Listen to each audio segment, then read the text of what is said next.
Well, that was a slightly quicker start than I expected. Welcome back, James. Are you ready for more awesome Evolve action?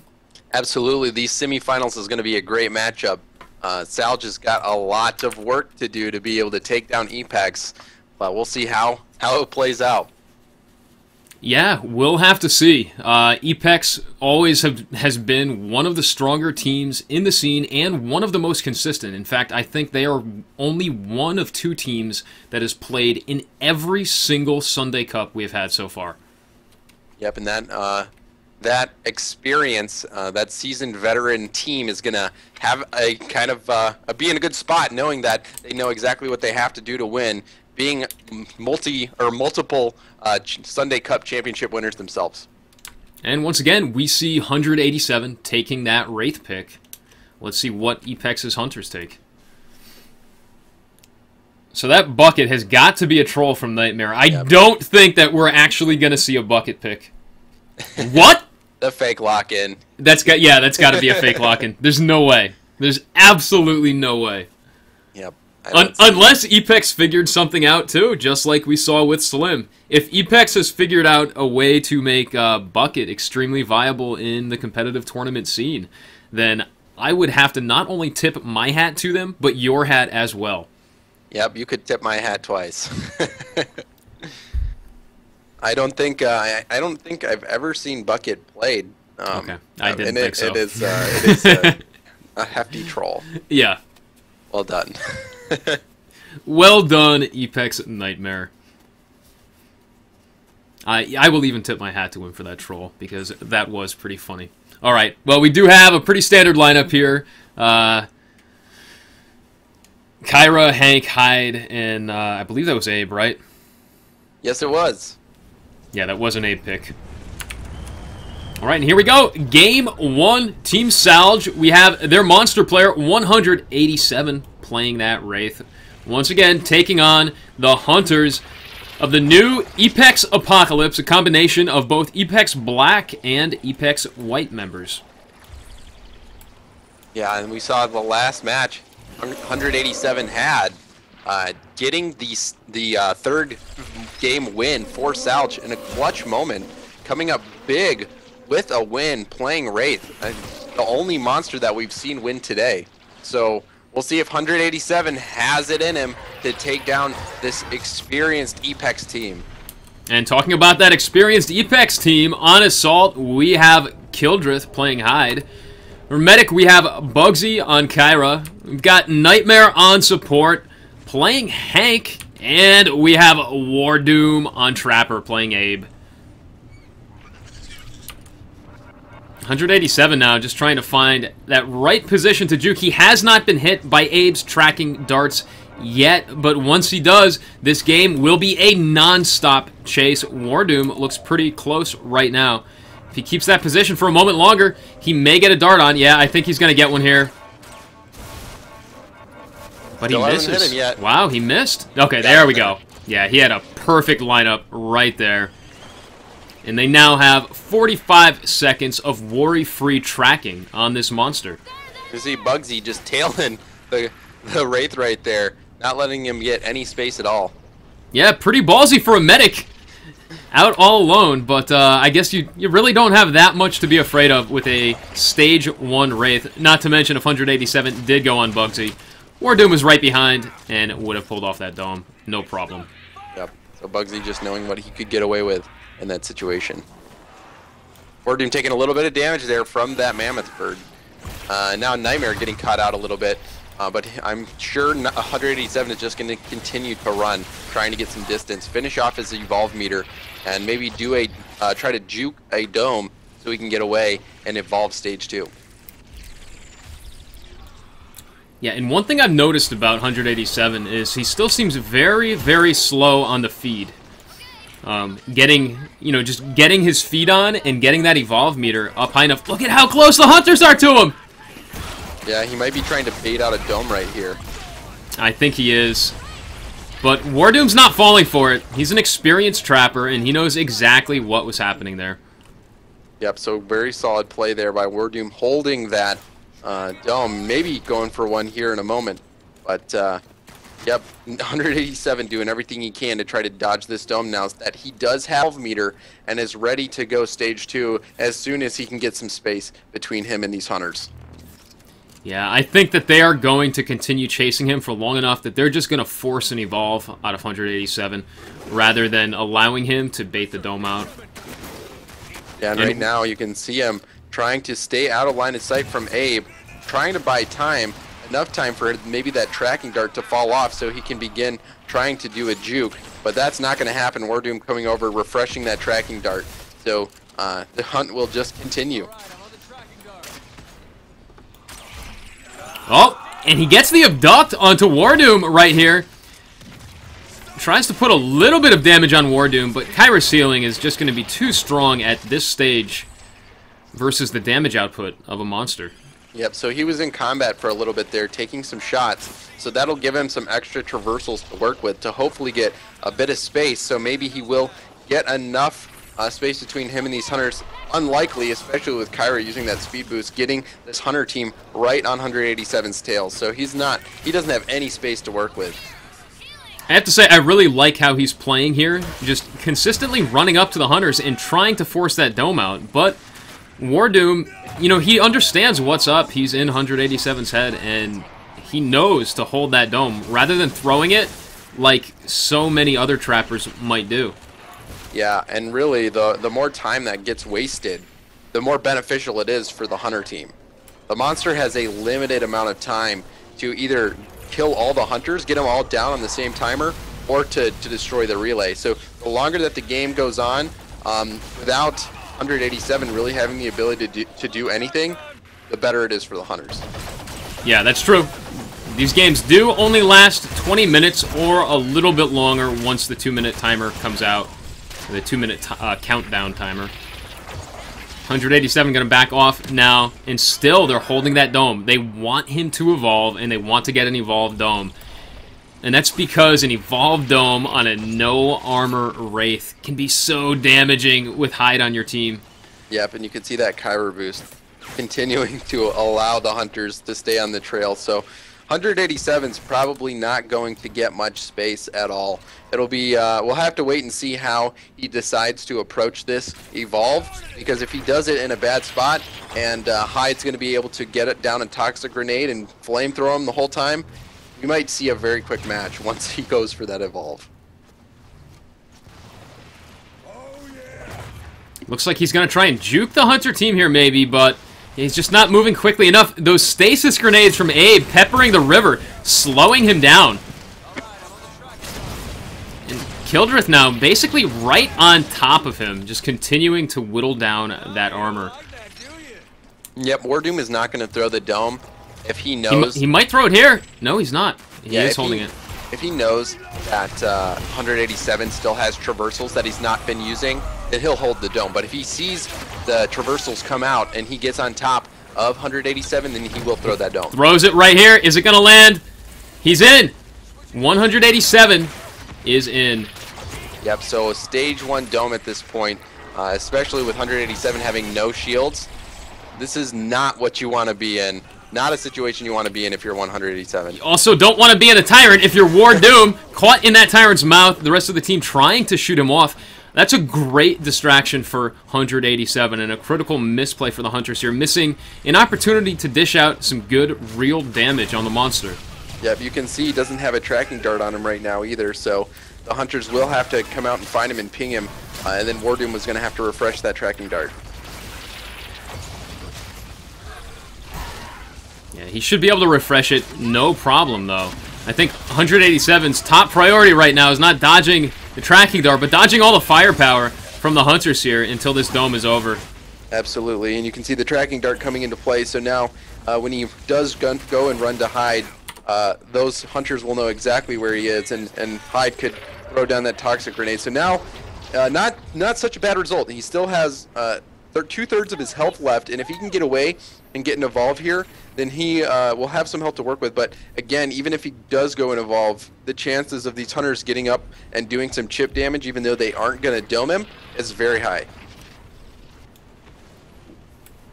Yeah, and like you were saying, even if they don't dome him, the amount of damage that they'll dish out, it's just going to be so much. Yeah. All they have to do is stay close. Grenade. Yeah, that high toxic grenade can be thrown from a decent amount of distance away. He is going to take the evolve here, but look at how close the Hunter team is. And he evolved with the Trapper basically within 60 meters. Yeah, and if we'll see if Wardoom did go reload speed, they could have a dome here. And you can see that toxic grenade coming into play. Hyde whipping out his flamethrower, just going to be doing a lot of damage with that flamethrower. And he does take 3 points in Warp Blast, 3 in Abduction. And he's in, barely caught at the edge of that dome.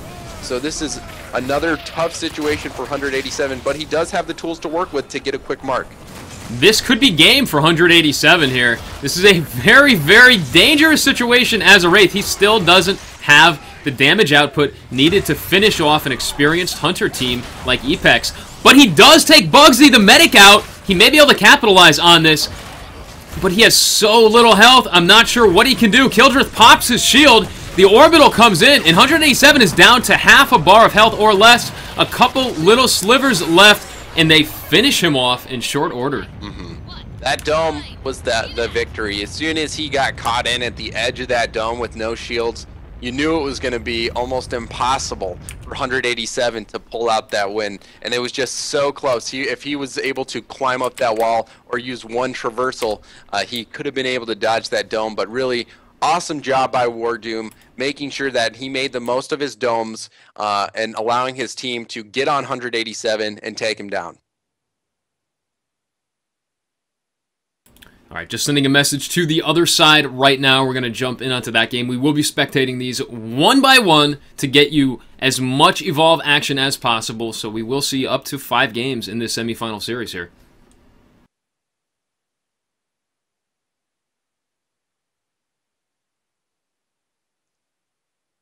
So a very difficult round for 187. He must have felt like, he must have felt like a hamster in a wheel, just continuing to run, but feeling like he's getting nowhere with those hunters, able to just stay right on his tail the whole time. Abe's tracking dart, also Kyra's speed boost, and then Wardoom just holding those domes. You could see 187 doing everything he could to try to bait out that dome, and Wardoom was just not biting. Yeah, Wardoom was not taking that opportunity until he knew he was 100% sure that he could land that dome. And that's the mark of a good Trapper, especially against a Wraith, because a Wraith with full traversals plus Warp Blast is almost guaranteed to dodge a dome, I think, as long as they have the right timing down. And the terrain to work with as well. So props to Epex taking down that victory. In a valiant effort by 187, but he's going to have to be able to do just a little bit more to be able to take down the Hunter team from Epex. And now it's going to be up to Salge's Hunter team to take the victory here and even up this scoreline. All right, and there we go. We are in the lobby for game number 2. The Hunters, looks like they have confirmed that they're ready to go, so I think they'll be starting right away. They did say they had the lobby ready, so I'm assuming that means they had the picks done as well. But we'll just have to give it a moment just to see. And actually, while we're waiting for this game to start, let's quickly refresh the brackets. Okay, so it doesn't look like the brackets have updated for the lower bracket semifinals just yet. Hopefully we will have that in just a moment. Yeah, but it's going to be Ninja Penguins versus the winner of Stage 3 and Team Sith. Yeah, and Ninja Penguins Verse has not updated into the semifinals yet either. We should see Ninja Penguins as the winner there, but that has not yet refreshed. So it's also possible that Stage 3 and Team Sith have finished up, but we just don't have results there. In fact, you know what? Since Tonic handles all the numbers, let's see if he's updated it on his end. Okay, well, I do see Ninja Penguins in a verse with an updated score. Stage 3 has beaten Team Sith Evolve 3-1. Wow. So it will be Stage 3 versus Ninja Penguins in the semifinals of the lower bracket. Yeah, Stage 3 bringing out their A game these past 2 weeks. Yeah. We'll see if they can take on the defending champs, Ninja Penguins. If they're able to get through Ninja Penguins, then that's going to say a lot, and they would probably be the favorite moving into the finals. Well, I don't know about the favorite. All these teams now in the semifinals, Epex, Salge, Ninja Penguins, and Stage 3, all very well-known teams. Some loved, some hated, some loved to be hated, some loved and hated at the same time. But they're all well-known, and I think we'll let chat decide which one is the favorite once we actually get in. Absolutely.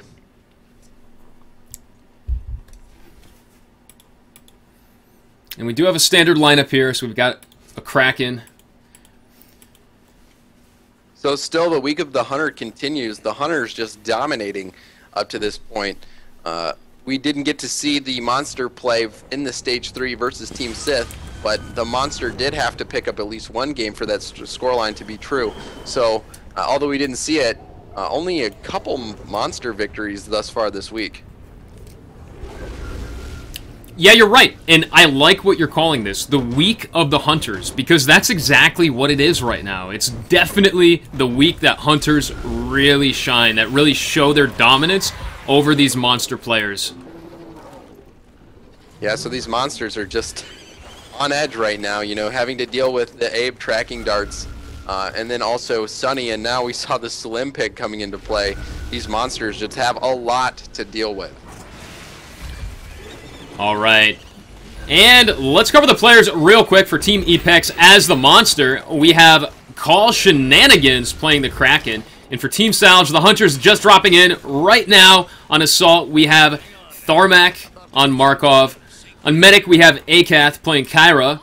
We have We Love Source TV on Support playing Hank. I think we'll just call him Love. Yeah, we'll just call him Love. And we have Girth, your perfect mate, on Trapper playing Maggie. Trapper player here, showing a little bit of support for Girthzilla.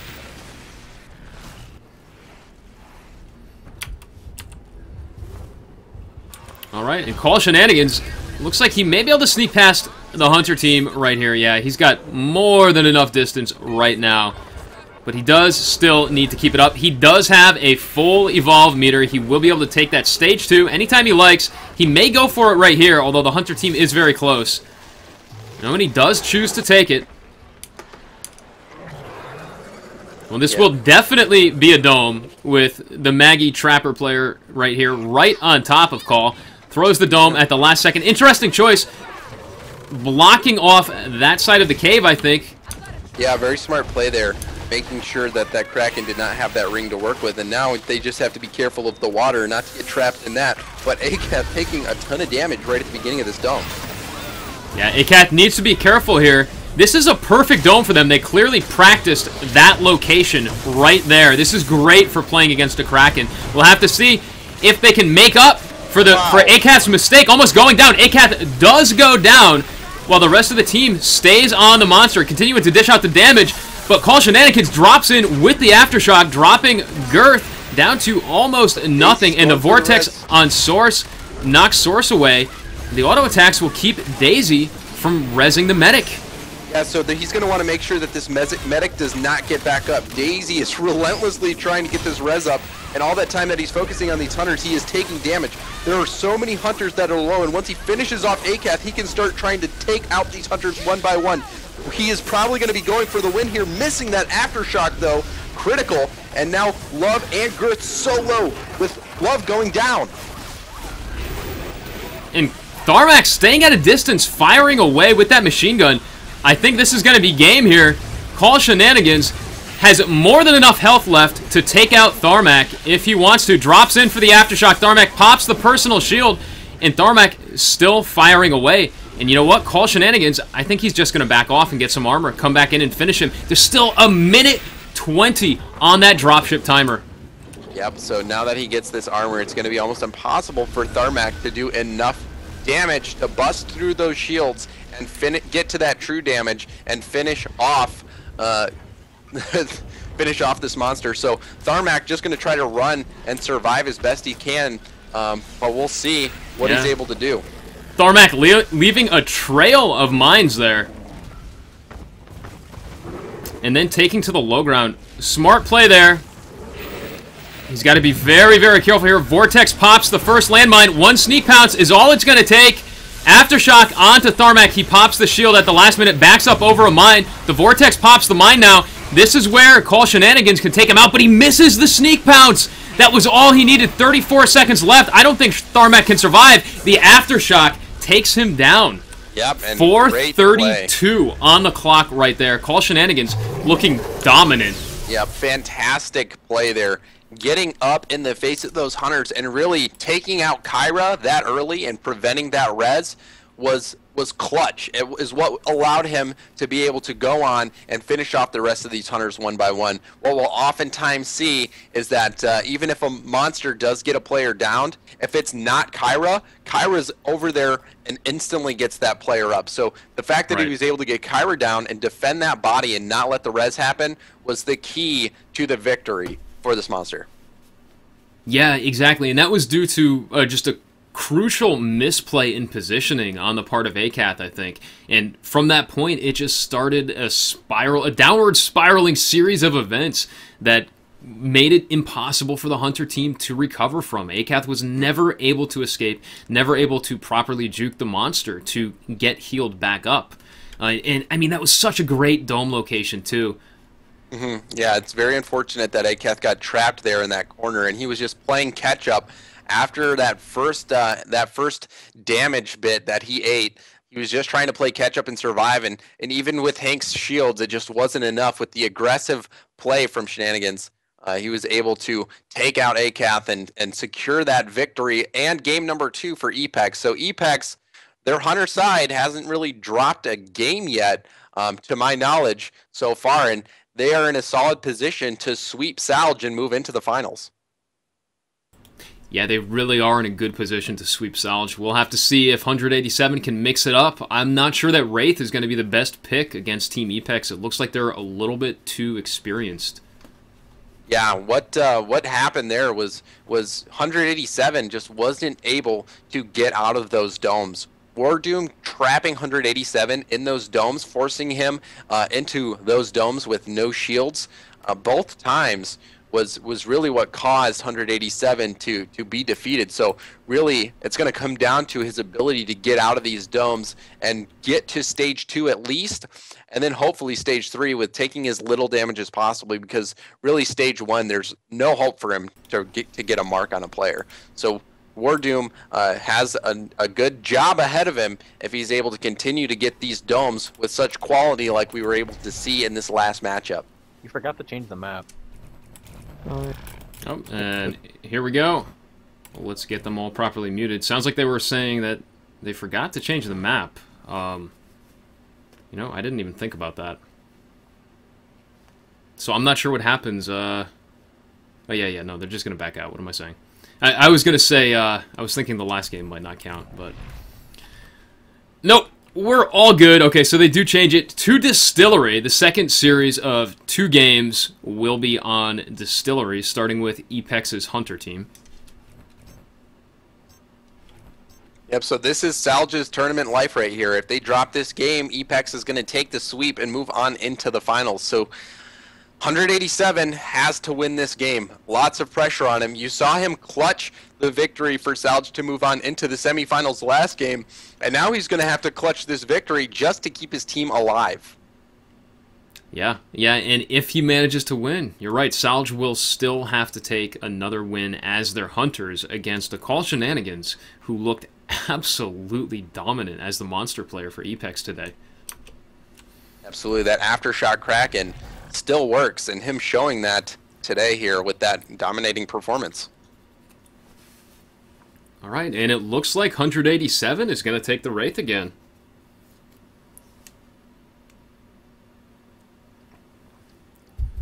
And they will follow up with that hide pick. Yeah, he has locked in the Wraith.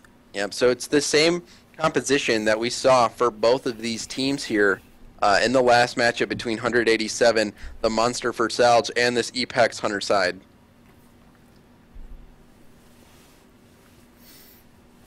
All right, this is game number 3 of the upper bracket semifinals. This is Epex Apocalypse. I almost said Black. Epex Apocalypse Slightly different name change this week over past weeks. Versus 187, the monster player for Team Salge. Yep, so Epex up 2-0 at this point. All of this riding on 187 shoulders. He's going to be feeling the pressure this game, and he's really going to want to get off to a good start. You can see that these past few games he has gotten to his feet a little bit slow, but he's got 2 Blitz Leopards here that he can take down and munch on. But that one running to the water trying to escape. He's got to be careful, though. These hunters are dropping in, and, well, I was going to say, even if they don't see him dropping in, it doesn't matter. He's already triggered birds. Oh, looks like we had a bugged start there. Okay, they're calling for the restart. Which it plays a little bit into the hands of 187 there, because he was off to a little bit of a slow start, not getting much feed on. I mean, we'll see a lot of these monster players able to almost get a full evolve meter before that dropship comes. So 187 going to get another shot, and hopefully a little bit better RNG in terms of the spawns that he's looking for, and maybe get off to a better start there in terms of filling up that evolve meter and getting full shields. All right, so Nightmare did just message me. It looks like the restart was because it was the wrong map. It should have been Weather Control second, not Distillery. Distillery, I guess, will be the tiebreaker. So they just switched the map real quick, and let's get Observer Mode properly selected. There we go. All right, and we are now properly set up for game number 3. Hopefully they don't have a restart dropship bug. Yes. Provided that doesn't happen, we will be good to go as soon as this game starts. Excellent. So it's a different map, so now maybe one that 187 is a little bit more comfortable in, potentially. But still, he's going to have to get off to a good start, and we've seen him play on this match before. This is the map that he was able to take that Game 3 victory on, so he likes fighting in those caves based on what we saw, which negates Hank's ability to call in that orbital. But yeah, so he's going to have a great chance here to take home this victory. And also, guys, if you have a chance, feel free to support this channel for free by just pressing that follow button. We greatly appreciate it, and we always have streams every Sunday, and even the one yesterday that we had for the monthly cup final. So if you guys feel like supporting the channel, go ahead and do it for free by following. We greatly appreciate it. Make sure you follow JamesBot on Twitter as well. He's an awesome dude and sends out some pretty funny tweets from time to time. Sometimes. If I had more people following me, I'd say even funnier things. And I don't doubt it. And I can do Photoshop things too, but no one's requested my skills as of late. Well, you did a great job on the channel art here. Thank you. I would have to say you did at least 95% of the work on the channel art here. Well, all the graphics and everything. And yep, and you certainly helped too with all the I did the grunt work. I did the grunt work. And then the awesome infographics that we have in between the games for you, like the Markov damage under a dome and everything else. All of that was designed by one of our community members, Flo, who is here in chat. So make sure to show him some love for that stuff. It's such an amazing job on those infographics, and we do have more coming as well. Thank you, Flo. All right, this could be it. This could be the final game for Team Salge here. Their monster player, 187, has his work cut out for him against the relentless assault of Team Epex. Yep, so Abe moving into position, trying to get this initial mark. If he's able to get that tracking dart on it, it's going to just make it where 187's not going to be able to run away. So you can see him trying to line of sight these darts and potentially save up his traversals to avoid getting that tracking dart on him.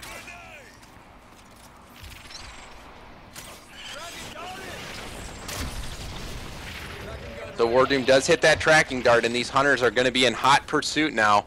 187's just got to get a little bit more food to finish off his evolve meter, and then I would not be surprised to see him try to create some distance and get into those caves where we saw him take the victory in the last matchup and to take game 3 for Salge to move ahead. So we know he's got what it takes to win on this map. We'll just see how he executes it going against this experienced Epex team. 187 trying to pull a clever juke there, but he blew a traversal, and I think the sound alone is what signaled to the Hunter team that he was right underneath him. Yep, so that tracking dart looked like it did miss, so he might be No, they did land it. Yeah, and it might have been the one to refresh it. So he might be trying to just dodge these tracking darts long enough for the current one to drop off, but it looks like Abe was able to get over here and get a fresh one up to ensure that the tracking dart will never drop at any time. 187 taking a pot shot at Wardoom there. Once again, I think he's just trying to bait out that dome. But Wardoom already showing how experienced he is playing against a Wraith. Yeah, and you can see the stasis grenades just plopping right over 187's head, slowing him down, keeping him from moving quick at all.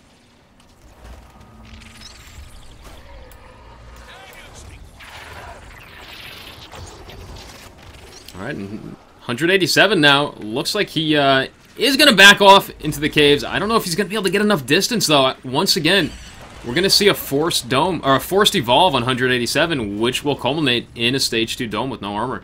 Yeah, those stasis grenades, so annoying. If you're 187, those just getting you really irritated. And you can see how close the hunters are and trying to force them out towards the beach. And the beach is not where you want to be as a monster. Wouldn't be surprised to see 187 try to loop back into the caves right here. And that's exactly what he's doing, because he knows that getting out there on the beach is not ideal. Yeah, that is absolutely the worst place for any monster to be. The hunters have so much vision, they can stand on the cliff high up, just looking down on the monster wherever he goes on the beach. But even here, it looks like the hunters have gotten so good at moving through these caves that there's very little 187 can do to actually get distance on them. I remember a point in time when Wraiths would almost always be 150 to 200 meters away from the Hunter team if they wanted to be. Oh, the abduction on Nightmare there. Catches Nightmare out of position, takes a couple shots, and then just backs off with the rest of the Hunter team closing in behind him. Yeah, and all really that served to do is just slow down 187. That time that it took for him to cast that abduct and go out there and then come back just bought time for the rest of the Apex Hunters to close the gap between them and the monster. So he might be in a good situation here if he's able to run away long enough for that tracking dart to fall off. If he's able to get that tracking dart to fall off, it'll open up the opportunity for a juke. And if he's able to juke in this situation, if he is able to get away and pull off an evolve, that could be huge. It would be huge. They have not done any permanent damage to him yet. But at the same time, 5 minutes on the clock, and he still hasn't taken a stage 2 yet. He's got to be wary of that timer. Yep, and you can see him focusing Wardoom right now. Maybe trying to juke or bait that dome. The dome not coming down. Wardoom not biting. Doing an awesome job of continuing to hold that dome until he's 100% sure that 187 will be inside of that dome. And you know that's got to be wearing on 187's mentality. Yeah, absolutely. Seems like Team Apex has realized that they don't need to throw the dome. They can wait until the evolve, and if 187 never evolves past stage 1, they'll win at the 20-minute mark. Yeah, and you can see them still hot on his trail.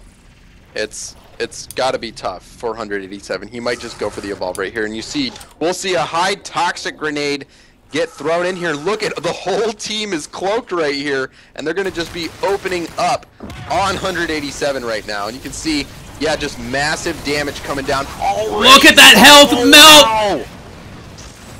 Losing everything he had, or everything he gained from stage 2, and probably more. Yeah, just a little bit more. He's just down below his starting health at the start of the game. Yeah, in the blink of an eye.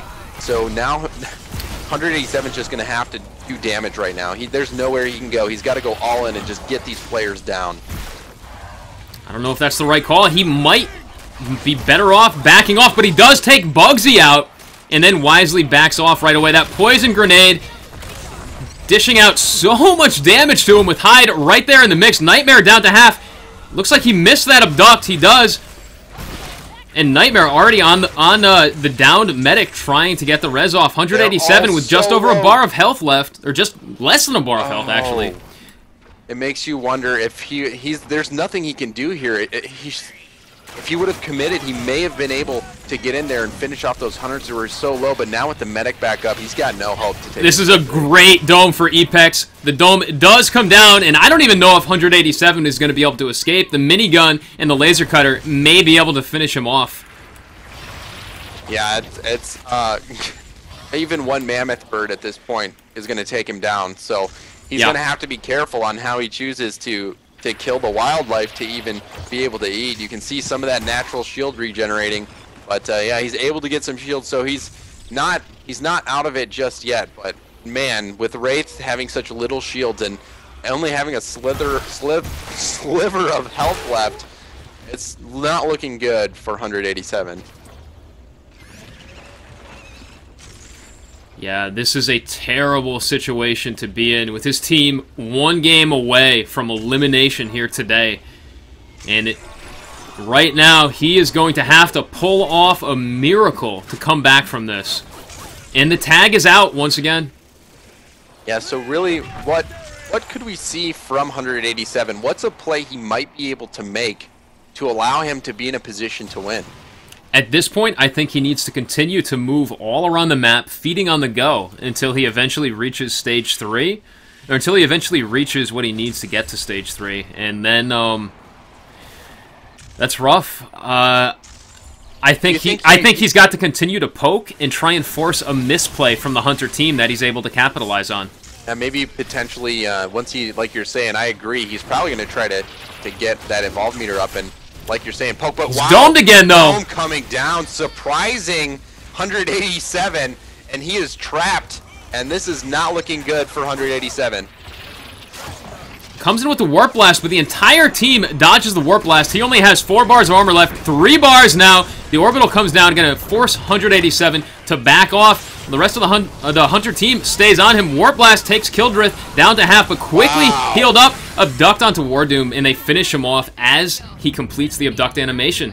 Yeah, so Wardoom with that surprise dome there, locking 187 into that final dome and finishing him off, and Epex doing a solid job of just not giving the monster any space to work with, following on his tail and just dishing out a ton of damage. You saw how quickly 187's health went down when he went to Stage 2. Yeah, they did so much damage to him in that Stage 2 dome. That Stage 2 dome was really the deciding factor in that game. That was such great positioning for it. Frequently, I think when you throw a dome in those caves, you usually don't get such a perfect loop for the Hunters. The way that it was set up, it was just right to allow the Hunters to actually stay on the Wraith and continue to dish out damage to him. He wasn't really able to get that distance that you're normally able to get in a loop as a monster. Yeah, and he was able to get that mark on Bugsy, or get that strike on Bugsy, and get Bugsy down and in a position to potentially take out the rest of the Hunter team. You saw there was that moment with Bugsy down where there were multiple Hunters, just one left click, a light attack away from being down. So at that moment, though, 187 decided that it would be a better idea to just let the Hunters res up Bugsy and try to get away and get some shields. But you wonder if he could have gone back in and potentially with a well-placed Warp Blast, potentially taken down those players. So you know that 187 is going to be watching that demo and seeing what he could do. And really, even if he did focus those Hunters, it might not have been enough. All right, we're going to be jumping right into the other side of the semifinals in progress. Right now, we have Ninja Penguins versus Stage 3. And I actually do want to point out, I noticed this at the tail end of yesterday, last night actually.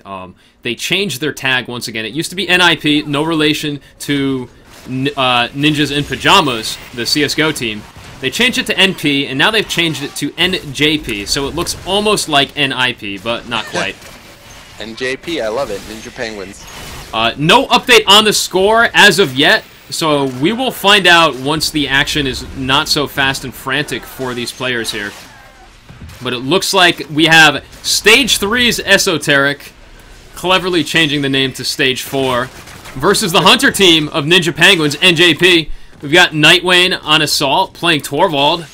We've got Savvy on Medic playing Kyra. We've got Spanners on support playing Sunny. And Iru on Trapper playing Abe. And you know what's interesting? I don't know what the score is, but if Ninja Penguins wins here today, we could have a rematch from yesterday, Epex versus Ninja Penguins. Yeah, another epic battle, most likely. Ninja Penguins just making great use of the Tier 4 Hunters. You saw them being the first team to successfully, or even the first team to implement Slim at all, and the fact that they came out on top just, you know, shows their team in great light. And now they've got 2 Tier 4 Hunters in this composition, and by the looks of it, they're doing quite well.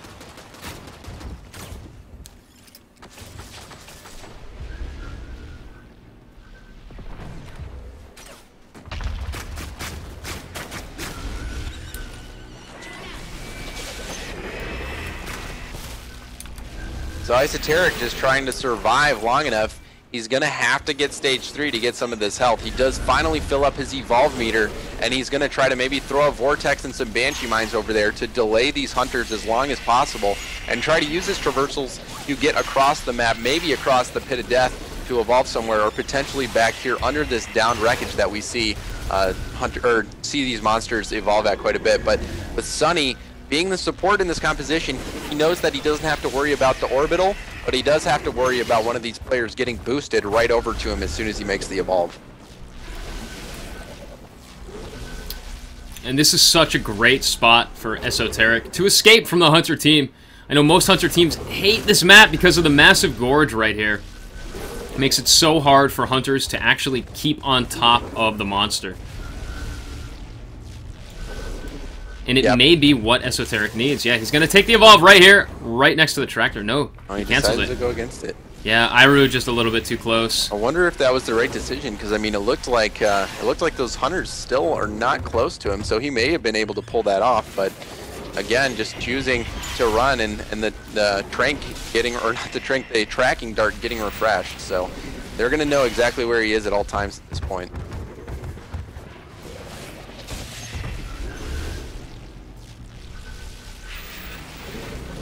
You can see Nightwayne moving away from his team, splitting off, getting ready to cut off the Trapper, or the monster. And he is domed with almost no health. All they have to do is finish off his armor, and this will be game over for Esoteric, the monster player. Yep, Esoteric's going to have to play this perfectly if he hopes to get out of this alive. And it looks like he does have a Nook to work with. He could force these Hunters to come through a small crevice in which he'll be able to push them back with his Vortex and then set up some Banshee Mines for a trap. You can see him doing that right there. Nightwing coming in. The other 3 Hunters coming in from up top at that shield drone, just shielding damage, making sure that the Hunters are not going to go down easily. And now all these Hunters at full health, and the shield slowly getting whittled away for Esoteric. This is potentially a good dome for Esoteric, though. If he can keep this up, he should be able to make it out with the little bit of life and some of his armor left intact. Yep, and if he can make the most of his traversals, I mean, it's going to be tough with Sunny, but he'll be able to get to stage 3. So Spanner's taking a little bit of damage there, getting a little bit close, but nothing too dangerous as all the Hunters stay up. No strikes for any player, and now Esoteric is losing shields. He needs to be careful here, because if he's very close to dying, and if Nightwing hits some mortars, he could lose all those shields immediately. So he needs to play a little careful at this point. Now he's just going to run to the back of the map and hope that Sunny doesn't boost the assault quick enough to finish off Esoteric when he does go for that evolve. Yeah, a direct mortar strike will finish off the remainder of his armor and potentially kill him. And he's going to take the evolve right here. Only 90 meters away. This seems like a panic evolve to me. He just wanted to take whatever he could get. Yeah, he doesn't want to get domed again by Iru, but you can see the mortars coming into play here. Torvald whipping out his shotgun after launching those mortars, and now Esoteric's got to be close to going down. And the dome does come down. He is in this dome with almost no armor and really no health left either. Yeah, Lightning Strike onto good. Nightwing, takes Nightwing down to half, drops a Vortex to try and push Iru back, but he really needs to focus the Trapper down and get out of this dome. He's got 1 bar of health left, approximately. The Vortex over Spanner is protected by the shield. The Lightning Strike does take Iru down, and he can... Oh. No, the Mortars in the air take him out. Yeah, those mortars finishing him off, so he was able to get that strike on Iru and lower that mobile arena, but it just was not enough, and he didn't have enough time left or enough health to be able to escape that. So a good job doing and executing and getting Iru down, lowering the mobile arena, but just not enough, coming up a little bit short. And you can see how little health that he had for the entirety of that game. Esoteric playing on the edge of survival for so long. Yeah, he did hang in there very well at the end, just not quite enough, not able to exploit any mistakes on the part of the Hunter team. All right, looks like the Hunters of Ninja Penguins are asking me for host. Or, no, I'm sorry, the other way around. The Monster for Ninja Penguins would like me to host. Let me just confirm with Stage 3. I'm sure they'll be okay with it. Yeah, that's the first game that we see Ninja Penguins pick up. I'm not sure exactly what the scoreline is, but Ninja Penguins continuing to have victory after victory, looking great so far in this tournament, trying to poise themselves to move into the finals. All right, just waiting for confirmation from one side or the other right now. Ezo. Let me see here. Esoteric. Okay, so it is currently 1-1. Yeah, it looks like the Hunters from both sides won. We had like 2 bars on. All right, let's quickly back out of that.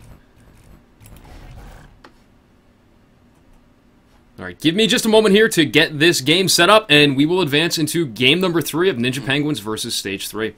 Yep, so the week of the Hunter continues as they're able to all teams in this tournament seemingly doing a great job of continuing to get the wins for their side, and also so it'll be interesting though. So whichever team moves on, Stage 3 or Ninja Penguins, we've seen Epex's Monster Shenanigans able to successfully use that Aftershock build of the Kraken. So whichever team does move on, they know that they will have to face a Monster that has had some success so far taking games off of Hunter teams. So they might be a little bit nervous, but Ninja Penguins and Stage 3 here just focusing on what's in front of them, but going up in a good match so far. 1-1 tied up in this best-of-5 semi-final match. We're going to have to just see how these Monster players respond. Hopefully at least one of them can pull down a win for their team. Otherwise, we will most certainly have a Game 5 and the tiebreaker rules come into play. And we've already seen what Ninja Penguins can do with the tiebreaker rules. Absolutely. Ninja Penguins coming out on a victory, both sides either being victim of the bans themselves or getting to choose which side to pick. So Ninja Penguins familiar with these rules, continuing to go the distance, taking games to the final game in the series, and having a lot of success in those situations. Yeah, we'll have to see if they go with a slim pick yet again, if it even goes to a tiebreaker. Absolutely. All right, let's jump in here.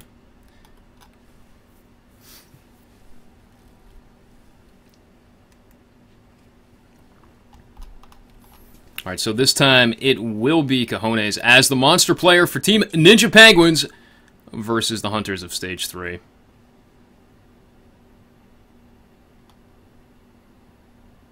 So yes, Kraken, we have seen that Cojones has the ability. He's got the tools he needs, but Shenanigans doing a great job busting out that Aftershock Kraken build. We'll see how Cojones chooses to build his Kraken, whether he is going to go Aftershock or decides to switch it up and continue with the more traditional Lightning Strike or Banshee Mine Vortex build. So we'll have to just wait and see. But these hunters so far in these tournaments have been looking great, and we know that Stage 3 already took the first game on the hunter side, so Cajones is going to have to do the best that he can to bring home the victory for Ninja Penguins.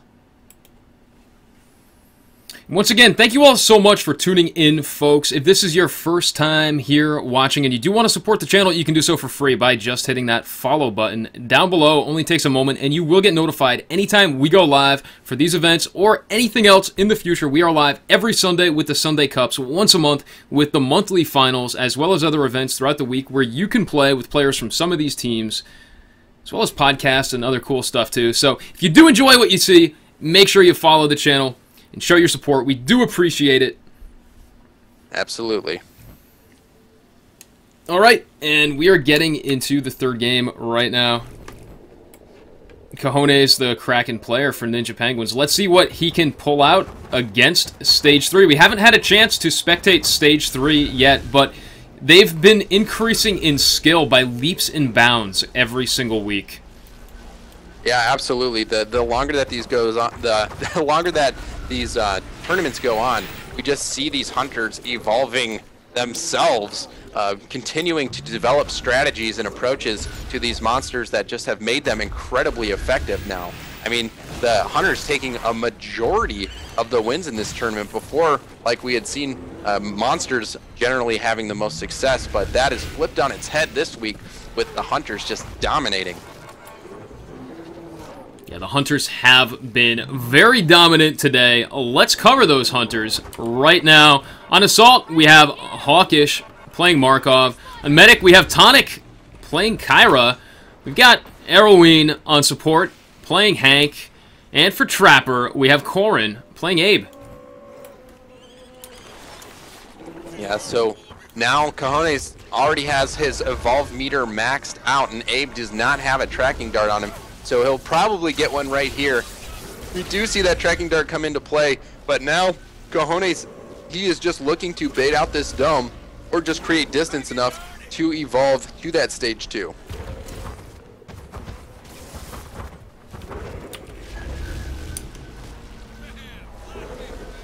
So you can see the stasis grenade slowing down Cajones as he tries to run, and Abe just continuing to launch those in Tom Brady style.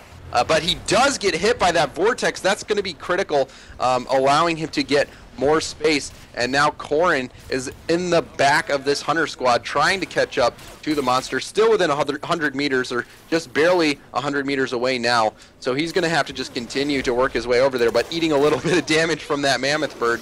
So, yep, Cajones doing a good job creating that distance, and that tracking dart getting ready to drop. So Corin's got to get into position to refresh that tracking dart as soon as possible. Yeah, nice timing on that vortex there. And it looks like he's just going to advance right onto Corin now. Going to try and go right past him. Great vortex preventing Corin from actually throwing out that dome.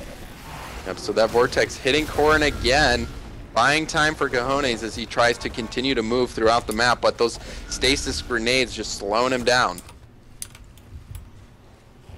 We can see Hank in hot pursuit with the Assault.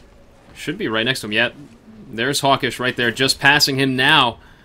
Hawkish now taking the lead on the chase against Cajones. And we can see the whole team is still together. The Trapper has not split off yet. Cajones going into the caves right there, that classic Monster Evolve spot, and he should be taking it any moment now. He does take that Evolve. Yep, so now he's in a pretty good spot. We're probably going to see an Aftershock build come out of here, knowing that he wants to fight in these tunnels. And he'll just have to make sure... Oh, that dome barely catching him. Look at how close that is. Barely sealing him in. And this is actually good for the hunters because it's going to make the cave area not very viable for the monster to retreat to. He has very, very little room to move around. It's going to allow the hunters to consistently stay on him. And we can see both Arroween and Hawkish coming in now. Arroween, though, hit by the Aftershock, taken down to about half-life, backs out. Doesn't pop his cloak, though. Yeah, he's got damage spread out against all three of those hunters, the only one not being touched, Tonic, but he's doing a ton of damage to Corin, getting him really low. Corin dodging that Aftershock by jetpacking straight up, and now Hank is going to do everything he can to mitigate that damage while Kyra pumps and heals, but he's getting so close to going down. Corin taking damage. He's just trying to survive. I don't know if Tonic can keep him alive. He dodges that Aftershock, though. Great play. That Aftershock whiffs, hits no one. The Vortex onto only Hawkish knocks him back, and the Dome comes down. They managed to do decent damage there without taking any strikes in return.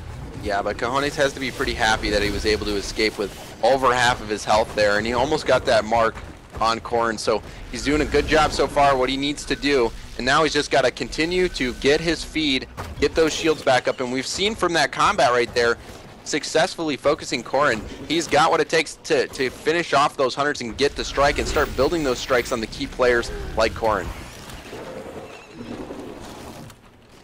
Yeah, and speaking of Corrin, only 40 meters away from Cojones right now, refreshing that tracking dart right there. And they're going to continue the chase. Well, he'll probably hang back here and wait to see which way Cojones goes. Hawkish doing his best to flush him out of this back area right here, this little corner. Looks like he's going to go right over the rest of the Hunter team rather than cutting along the beachhead. Yeah, potentially trying to catch these players out of position, but they're not falling for it. None of them taking damage from that Aftershock, so now Cojones is just going to continue to try to run, but now it's backfired, and he is caught in a dome with less than half shields, and he's going to just try to stay alive, looking for food in the bottom of this building right here, which he finds, getting, great shields from this Mammoth Bird. Not able to finish it off completely, but he is able to get a little bit of shields, and now he's going to try to get this mark on Corrin.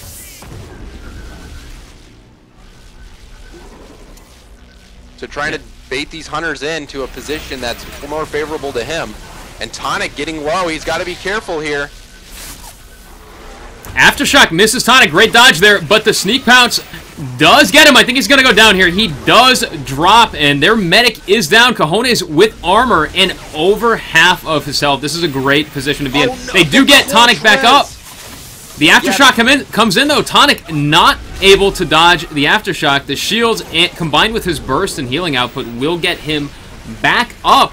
But they really haven't done any additional damage to Cojones, and their medic is now with one strike. Yeah, Cojones had a great opportunity there to get more strikes on those hunters. He thought he had a little bit more time to start throwing down vortexes and snowballs down on Tonic's body to prevent the res, but they were able to get Tonic up and really change the fight outcome. It could have been much worse if Tonic was not rezzed right there. So the Hunters playing really well in that situation. And now Cojones, even though he did get that strike on Tonic, it could have been more. And you've got to think that he wishes that he was able to have kept those Hunters off so he could have gotten more strikes and maybe even potentially finished the game right there.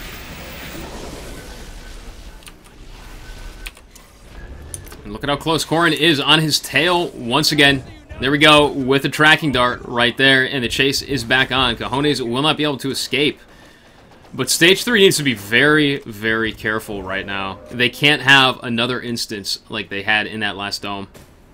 Yeah, now with Tonic having this strike, we wouldn't be surprised if Cojones goes straight for Kyra, tries to get Kyra down, and then slowly protect that body, make sure there's no reses coming up, and now that they have Abe, you're not going to get help from Daisy, so it's going to be much more difficult for these hunters to deal with a downed medic, and if Cojones can play it right, you might be able to get all 4 hunters down in the next engagement he's forced to fight.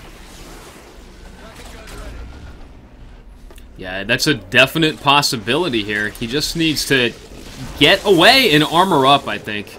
And I think we may even see him come back in for another Stage 2 engage, if he can get away long enough to get full armor. Absolutely. You saw that he's got to have some confidence in his abilities after at Stage 2 without even full shields, able to get that strike on Tonic. So I completely agree with you. He might be coming back in for a Stage 2 fight again.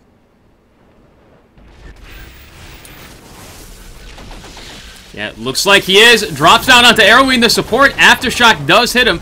He quickly begins to get healed up by Tonic, the medic, and Cojones backs off wisely, dropping the Vortex to cover his escape and put some distance between him and the Hunter team.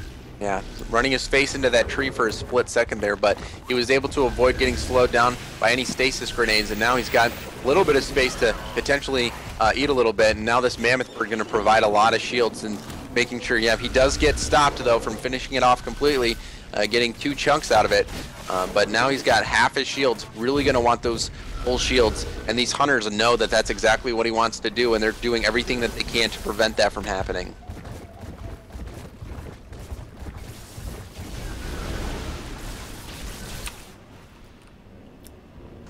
Yeah, and look at the positioning of Arrowweed now. Great spot right up there. Just able to fire at Cojones from such long range. Yep, eating away at those shields now. Cojones at about a quarter of shields now, eating a little bit more, up to about a third, but still not enough for him to be able to engage in a fight with these hunters. But he is very close to finishing off his evolve meter as well. So if he's able to get a strike, even if he's not able to finish off the team completely, it might buy him enough time to get a clean stage 3. All right, and he drops in on Corrin with the Aftershock, taking Corrin down to half. And that's going to force Tonic to heal Corrin up, and also prevents Corrin from throwing out that dome. He's not going to throw that dome at half health. Yep, and now, really, he's just going to want to continue to feed you. He's got another Mammoth Bird, which is going to give a ton of shields, and now finishing off this meter. Now he might even be choosing to engage, having enough shields, and he does hit that Vortex, following it up with a quick Aftershock, doing a ton of damage to Corrin. Corrin getting shielded by Hank, but it might not be enough. He's able to follow it up with more Vortexes and another Aftershock. It could be all she wrote for Corrin, but no, Cojones decides to run. So he's getting out of there. The dome didn't come down, so really just a scary moment there if you're Corrin getting so low, but the Hank player doing a solid job keeping Corrin alive to fight another day. Yeah, and he cancels the stage 3 evolve right there. Smart play, trying to save as much of his health as possible. He's going to take the fight again to Arrowweed. Aftershock onto Arrowweed, drops him down below half. Yep, go Gets a little bit of healing from Tonic, and he does pop that personal cloak, so that was used to save himself rather than the medic. Shields come out on Tonic, preventing Cojones from sealing the deal on Tonic. No, he lands the Aftershock at the last second. Arrowweed had to drop it to escape the Aftershock himself. And Cojones actually backed off there. I'm surprised he didn't stay in to finish Tonic. I know. It seemed like he had such a good opening there to continue to pepper that team and potentially get a second strike on Tonic and then slowly whittle away the team. You've got to wonder what he's thinking or what he's trying to do. He must be just trying to get enough space to evolve, but I mean, he's going to be taking a ton of damage here. He needs to commit to this because they're right on his tail. Yeah, they will get a lot of damage in here. Arrowing right on Cojones' face. Yeah, they're going to get him down to even below half, I feel, before he's out. Yep, right about half health. But now they're looking at a stage 3 Kraken. Drops the lightning strike. Hits Tonic, I think. Yeah, they've got to get out. It was tough to see from that angle. They Yeah, they've got to get outdoors. Area. Another Aftershock on Tonic. This is going to send Tonic down. The orbital comes in, going to chase Cojones off, and he does take to the skies, firing at the little hunters down below. Yep, you can see him protecting that body. He does not want Tonic to get back up because he knows if that medic is in play, he'll be in trouble. So he successfully finishes off Tonic, no longer in the fight, getting down the support. It's looking good for Cojones right now. Corrin and Hawkins, the only players left, and both of them are close to dying, and you can see them splitting off in separate directions. They know that they're in a tough spot, and now they're just going to try to survive for this minute and 35 seconds until the dropship can make its way back. Wow, this is a dangerous position to be in for stage 3. That critical misplay staying indoors for just a little bit too long. Yeah, do you think it was just overconfidence that they stayed in there so long, or were they just greedy? Maybe a little bit of both, actually. Yeah, because they had done so much damage, but you're right, if they would have recognized that that's a tough spot to be in, they all just ate so much damage, and that damage was spread out evenly, so just too much for the medic to handle. You can see Corrin just going down.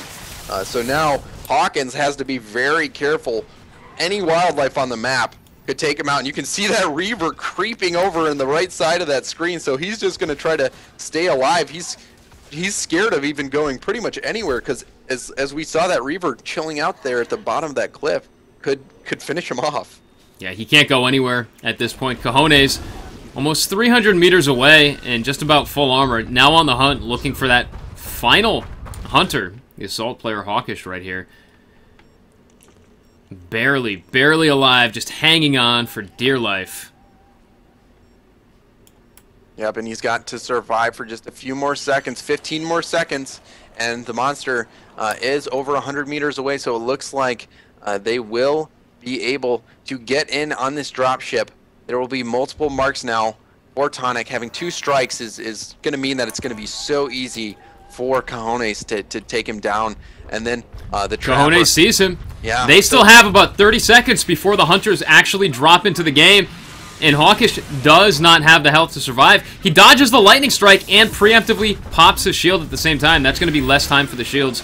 Vortex, his shield is almost down. It times out anyway, so not needed. One more attack will finish him. And Hawkish goes down as well before the rest of the Hunter team is able to drop in. Look at that. They're coming in right now, and he drops right into the middle of them with an Aftershock. Only hits the downed Assault. The Orbital comes out to cover his escape. Will they be able to get the Assault back up? I think if they can get Assault back up, they may still be in this fight. Otherwise, they don't have a chance. Oh no, Tonic hit by that Aftershock at the last second. Looks like he's going to go down here. The shields from Hank cannot hold forever. 1 or 2 more attacks will take him down, and Tonic with 2 strikes is out of the fight for 2 minutes flat. Yeah, so Cajones just getting so aggressive, doing so much damage. You saw they're eating through those Hank shields. Or Tonic just having to go down because there's nothing that they could do. Finishing off the support as well. So now Corn is the last player alive, and he's going to have to survive for a long time. It's going to be a tall order for him to be able to achieve. You can see him running right now, and it's going to be very difficult for him to be able to make this happen, especially now with Cajones being stage 3, attacking the relay right now, forcing Corn out of where he's hiding to shoot him and get him off of the relay. Now, it does take 30 seconds for a monster to destroy a full health relay. Corrin may hold off till the last minute here. We'll have to wait and see. He's trying to get his distance. Yeah, so it does look like he is shooting him off with single shots from that shotgun, but I don't think he's going to be able to keep it up long enough. Yeah, Cajones can just continue wailing on that relay. Still has 45 seconds to work with to take Corrin out. So Corrin, he's just going to have to commit. He can't really run because Cajones just continuing to turn around. So it's a tough situation for him to be in, and it looks like Cajones is committing to this fight. Now he's got 30 seconds to chase down Corrin and get him down to win the match. Interesting. And he actually backs off from Corrin. Is he going to circle back around and go on the relay? I think he might. Yeah, I wonder if Corrin was able to successfully juke there. If he thought Corrin was hiding over by those mines, Corrin's got to move back into position quickly. Got to do it fast. Yeah, because that relay is going down, but the dropship coming up in 5 seconds. If he's able to successfully do this, it would be quite the show. I think this is going to be a relay win for the monster. One more hit, Indeed, and he does yes. finish it. Kraken raising those wings up high, crackling with electricity, showing his power over this Hunter team. Great game. So Cajones just doing what needed to be done to bring home that victory for Ninja Penguins. Really just one of the other few monsters that's been able to take home a victory today, and he did it in commanding fashion there with that relay victory. Really being able to command that damage on the medic, getting those strikes on Tonic was key to his victory, and really great execution by Cajones and very smart play. Solid job taking that game 3. Now it's 2-1 in favor of Ninja Penguins going into this game 4. All right, and we'll have game 4 in just a moment. Looks like Ninja Penguins Hunters are getting that set up right now. Oh, wait a minute. They're saying 3-1. Oh, so they may have played. Let me double check. They may have actually played their side simultaneously while this game was going on. Yeah, well, we do know that the Ninja Penguins Hunter team is just unstoppable at the moment. It doesn't really seem to matter what composition they run, busting out that exciting slim play in the tiebreaker against a team in the previous matchup. They were able to take that home, defeating Legendary with the slim build. So that was a treat to see. And if we do indeed see that Ninja Penguins did get that 3rd victory, they will be moving on into the finals to face off against Epex, who's also had a monster, Shenanigans, who's shown that he has great capability and is able to beat these Hunter teams this week, which have seemed so dominant. So we'll have to wait and see whether it's Ninja Penguins moving on. But if indeed that is the case, Epex, we know that they have the tools, and Ninja Penguins, we know that they have the tools as well, and it will be a rematch of the finals that we saw just yesterday between Epex and Ninja Penguins. So I'm super excited to see what we've got in store for us coming up next in the finals. Yep, rematch hype. While we wait for those games to get set up, while we wait for the brackets to update and the teams to get ready for the best-of-7 finals, we will cut to a short break. Thank you all so much for tuning in, folks. We will be back in just a moment, so don't go anywhere. And if you haven't done so already, be sure to follow the channel. You get notified anytime we go live at any point throughout the week. It's completely free to follow, only takes a second, and it does help build the channel. Thank you all so much. We'll be back in just a moment.